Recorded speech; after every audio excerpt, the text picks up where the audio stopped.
Бұл енді жай ғана қатардағы мақала емес, ұлттық мынау мүддемізге, ұлттық мақсатымызға, қазақ халқының болашағына өте қажет құнды құжат деп есептейміз. Өйткені қазір біздің мынау тәуелсіздік алған 25 жылдан бері рухани санамызды жаңғырту, ұлттық идеямызды бағыт бағдарын табу дейтін мәселеде біз әлі кібіртіктеп келе жатқанбыз.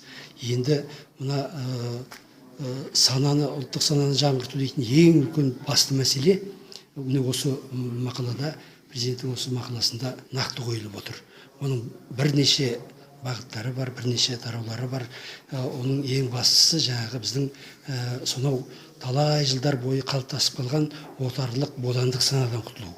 Әрбірден соң. Одан құтылудың тағы да қандай бірнеше жолдар бар. Соның бірі біздің мына латын алфавитіне көшуіміз. Өйткені латын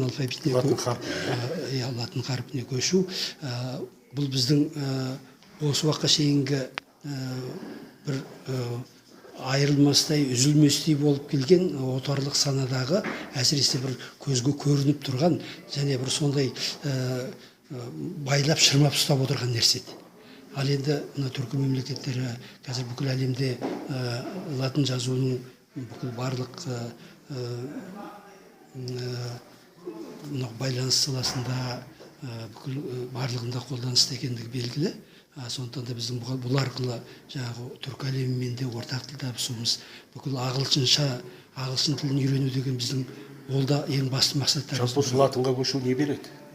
Латынға көшу біздің мына ең бастысы өзіміздің ұлттық әліпбиіміз болады біріншіден. Біз ана бұрынғы кириллица жазуына қарап, тек сол тілдегі жаңағы тіліміздегі бұрмаланған қаншама қаріптерді, дыбысталуларды, үндестіктердің бұзылуын, синхронизм гармонизм бұзылу бәрін енді біз қайтадан дұрыстайтын боламыз.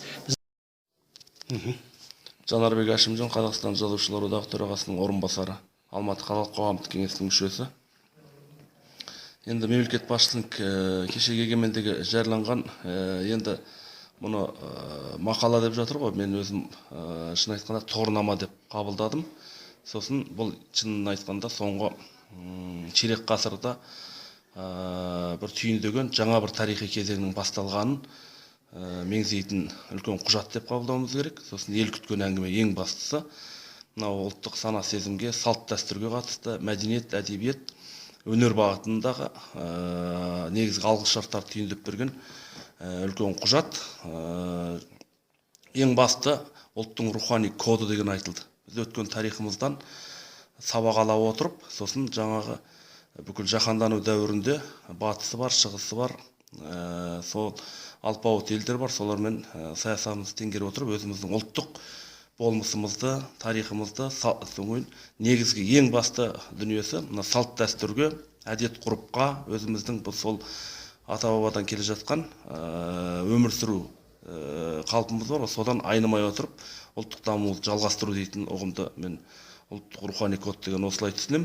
Ұлттық рухани коды енді әр елдің өзінің төлқұжаты бар, өмір сүру қалпы бар, қоғамдық санаға ықпал ету тетіктері бар. Осының бәрін айналдырып келген кезде елбасының аузынан айтылуға тиіс, зиялы қауымның әсіресе күткен әңгімесі. Өйткені елімізде соңғы кезеңдерде ашығын айтқанда идеологиялық кеңістікте түрлі қайшылықтар болды. Сосын енді ұлттық басымдыққа, қоғамдық санаға ықпал ететін өзіміздің негізгі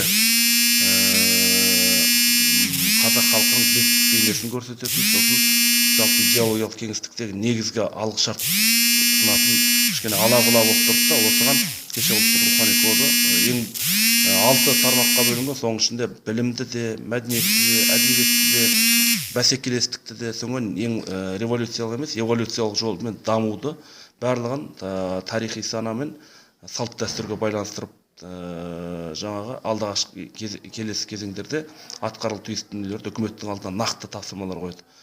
Оның ең енді кезең-кезеңмен асырылатын алғашқы 10 жылдықтағы алдағы 10 жылдықта атқарылатын дүниелерді айтты ғой, бірақ үкіметтің жедел қолға алатын дүниелерін арнайы институттар құрылу керек екенін, жазушылар одағының және ғылым академиясына өзге де университеттер мен қоғамдық ұйымдарға қатысты нақты міндеттер қойылды.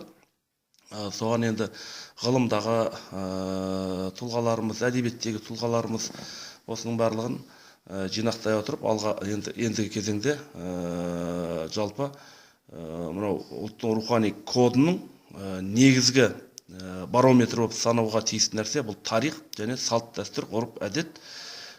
Сосын бүкіл мынау шетелдік дүниелерді қазақ тіліне аудару арқылы ең жауһарларды, оның ішінде оқулықтар әсіресе.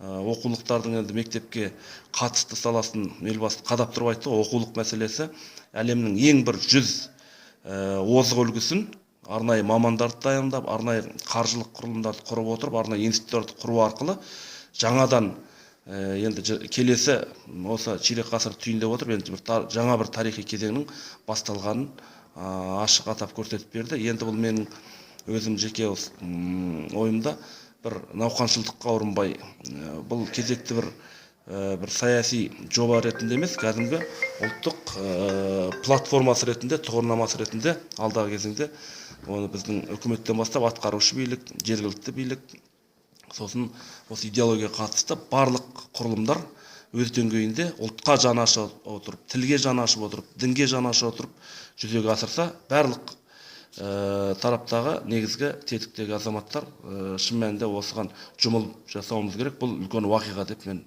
өзім қабылдаймын.